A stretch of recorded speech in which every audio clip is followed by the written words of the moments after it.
Solusyon sa basura. I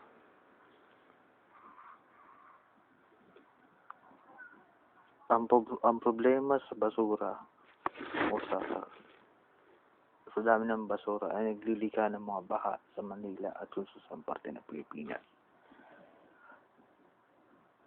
Mayroon pa ring solusyon dito. Ang tinatawag na private recycling machine o private recycling system na magsisimula pa lang sa bawat bahay ng bawat pamilya sa buong Pilipinas at bawat pamilya sa buong mundo. Sa gayon, walang kahit isa o kahit konting matatapong basura para maiwasan din ang mga baha.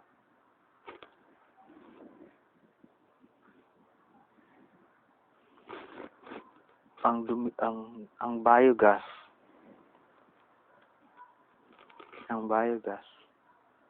ay na nagmumula sa dumi ng tao ay pwedeng gawin sa bawat bahay ng pamilyang Pilipino o sa bawat bahay, hindi lang sa mga Pilipino kundi sa buong mundo.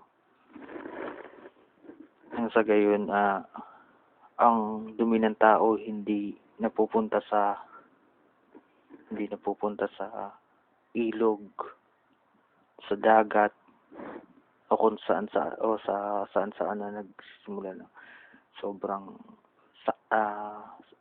samot-saring sakit. Sa gayon, ito pwedeng kunan ng enerhiya gaya ng elektrisidad. Kailangan lang itong mas gawing ligtas, mas gawan ng makabagong paraan o dodoblehin ang kaligtasan ng paggawa ng sistema ng biogas, pati ng amoy nito pwede ring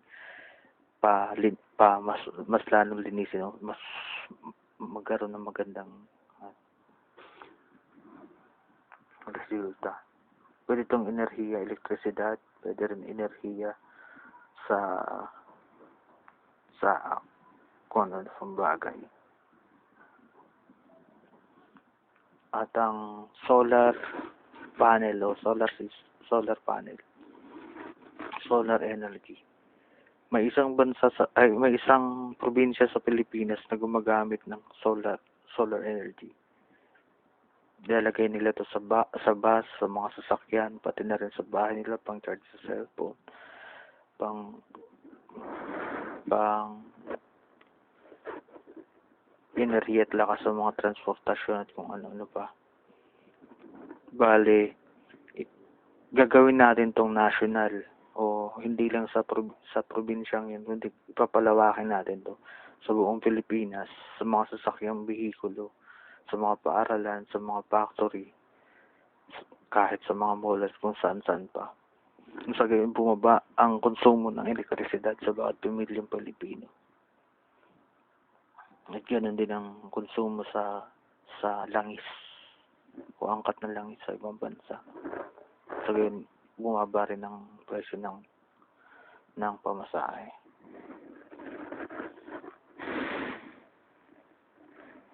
Pwede rin ito sa barko, sa eroplano at kung saan-saan pa.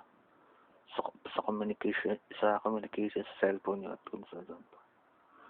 Sa television, sa restaurant. Tapos, ang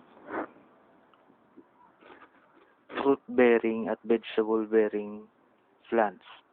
Ang mga puno na namumunga at ang mga gulay ay pwedeng ipanghalili sa mga puno na matatagpuan sa bawat gubat ng Pilipinas at sa bawat gubat ng buong mundo.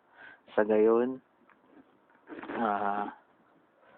lalaki ang produksyon ng mga prutas sa buong Pilipinas at gulay sa buong Pilipinas at sa buong mundo.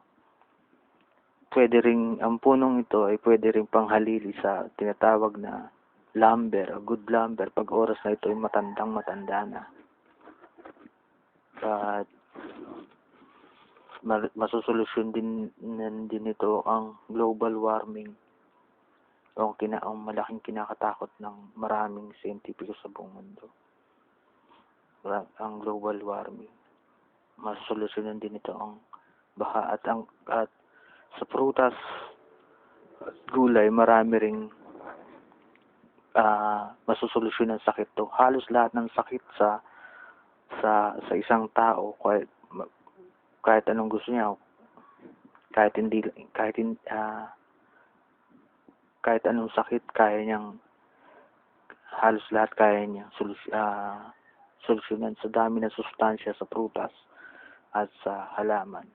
Ganun din ang magandang epekto rin to sa pagmamanukan, sa pagbabuyan, sa lahat sa bakahan.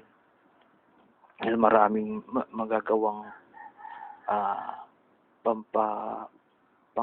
pwede ito maging source ng pagkain ng mga hayop para mas lalong dumami at lumusog ang lahat ng baka, baboy, manok at gayon. Mas lalong lalaking produksyon dito at masusolusyonan ang tagutom sa buong Pilipinas at pati na rin sa buong mundo.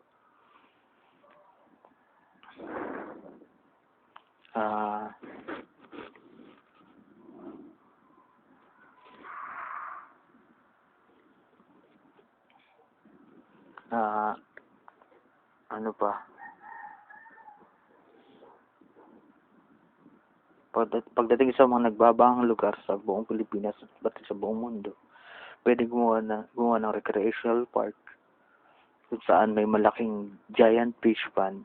Pwede itong gawin through filtration para luminis ang tubig. Giant fish pond siya, giant park, recreational park. Tapos magkakaroon ng water exhibition o fountains. O tinatawag ng mga fountains. Sobrang ganda nito. Instead na ang baha ay magiging problema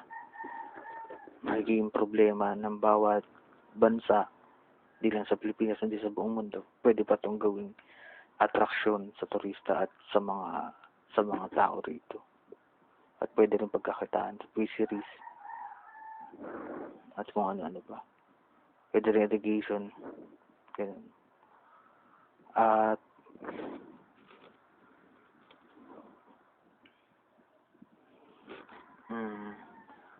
ito'y mga ilan pa lamang sa mga solusyon sa lahat halos na problema sa buong Pilipinas at buong mundo. Sinasabi ko sa inyo, kaya natin maging numero 1 sa buong mundo. Kaya natin maging numero 1 sa buong mundo.